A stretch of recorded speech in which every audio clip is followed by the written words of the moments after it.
Olá, hoje vamos fazer uma análise bem aprofundada de um tema crucial: os direitos trabalhistas na nossa Constituição Federal. E não estamos falando só de leis no papel, né? É a base para relações de trabalho mais justas e, olha, no fundo do fundo, para a dignidade humana no trabalho. É uma conversa essencial para quem está aí na batalha dos concursos de TRTs, ou se preparando para a OAB, ou mesmo para quem já advoga na área. Exatamente. E é bom a gente começar pelo porquê disso, né? A Constituição de 88, ali nos artigos 6º e 7º, ela não só lista direitos, ela mostra uma escolha do Brasil, tipo uma decisão fundamental de valorizar o trabalho, sabe? De colocar quem trabalha no centro como um pilar para a dignidade. Isso, inclusive, está alinhado com declarações internacionais. A Declaração Universal dos Direitos Humanos, lá no artigo 23, já falava disso: trabalho livre, condições justas, salário digno. Ah, sim. Faz todo sentido essa conexão inicial. Bom, então vamos para o artigo 7º. Ele é enorme, né? São 34 incisos. Se a gente fosse, sei lá, agrupar, quais seriam os pilares mais claros ali, pensando na segurança do trabalhador?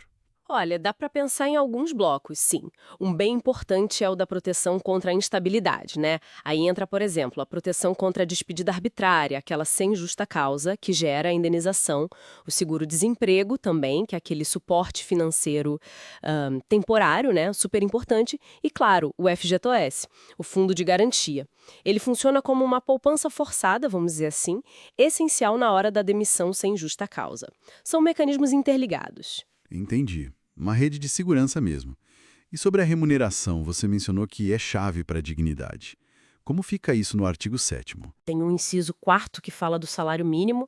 A ideia é que ele consiga suprir as necessidades básicas, né, do trabalhador, da família. É uma meta constitucional, assim, bem ambiciosa. E sempre tem debate se o valor atual consegue isso de fato. Pois é. Aí tem também a irredutibilidade do salário, no inciso V. É uma proteção bem forte. Só pode mudar para baixo se tiver negociação coletiva. E para garantir mais justiça, o inciso 9 diz que o trabalho noturno tem que pagar mais. E o inciso 30 proíbe, assim, claramente, diferença de salário por sexo, idade, cor, estado civil. A ideia é buscar equidade, um sustento justo. Falando em condições justas, outro ponto que parece básico, mas é essencial, é o tempo de trabalho, certo? Limitar a jornada. Nossa, sem dúvida. O inciso 13, aquele das 8 horas diárias e 44 semanais. Isso é um marco civilizatório, né? Protege o tempo de vida da pessoa fora do trabalho. E se passar desse limite? Aí vem o inciso 16. Hora extra tem que ter adicional de no mínimo 50%. 50%, certo. E complementando isso, tem o descanso semanal remunerado, né? Preferencialmente aos domingos, diz o inciso 15. E as férias, anuais, pagas e com aquele 1/3 a mais, inciso 17. Tudo isso, assim, visa proteger a saúde física, mental, permitir descanso, convívio social. Além dessas garantias mais gerais, a Constituição também pensou em proteções específicas, não é? Estou lembrando aqui da licença maternidade, paternidade. Sim, sim. E elas mostram bem essa dimensão social da proteção.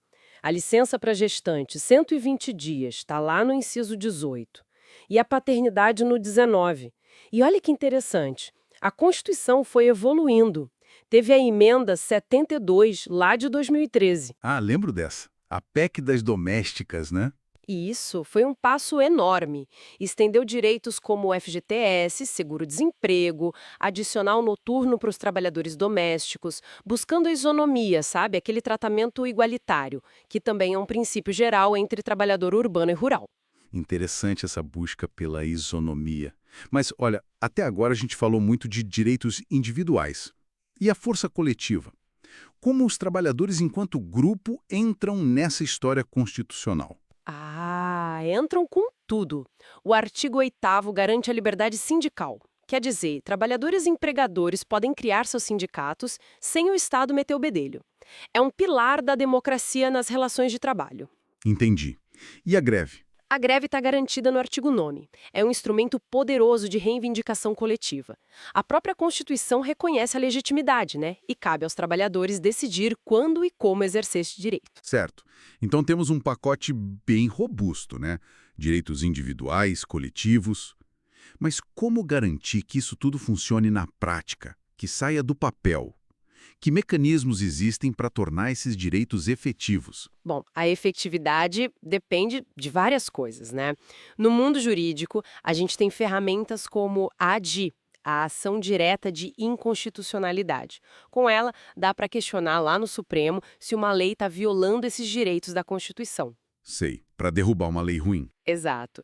Tem também a ação civil pública, muito usada pelo Ministério Público do Trabalho, pelos sindicatos, para defender direitos de um grupo, direitos coletivos. E tem um princípio-chave na interpretação das leis trabalhistas, o da norma mais favorável. Se tem dúvida entre duas regras, aplica a que for melhor para o trabalhador. Ah, isso é importante. Muito. Mas, assim, para ser efetivo de verdade, não basta só a lei e o processo. A fonte que a gente analisou até aponta isso. Depende de como os juízes interpretam, sempre focando na dignidade humana. Depende da fiscalização do Estado, se ela é atuante. E, claro, depende da mobilização dos próprios trabalhadores, dos sindicatos. Eles são essenciais para fazer valer. Então, o quadro geral que se desenha é de um sistema, um escudo protetor mesmo, né? Centrado na dignidade, na justiça social, um núcleo de direitos que deveria ser intocável. Entender essa arquitetura toda é, de fato, vital para quem está nessa área. Exatamente. E isso já nos leva a pensar no futuro, né? O grande desafio que fica é como a gente mantém essas garantias fortes, relevantes. Elas foram pensadas num certo contexto, né? E o mundo do trabalho está mudando muito rápido. Uberização, trabalho remoto, inteligência artificial. Pois é, os desafios econômicos também. Sim. Como adaptar tudo isso sem perder de vista aquele princípio lá do começo, o da dignidade humana, que é a base de tudo, é uma pergunta que fica no ar para a gente refletir constantemente.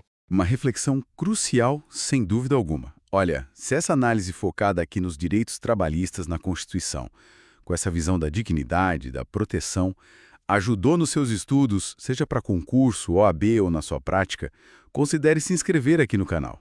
Assim, você fica por dentro das nossas próximas conversas aprofundadas sobre temas jurídicos essenciais.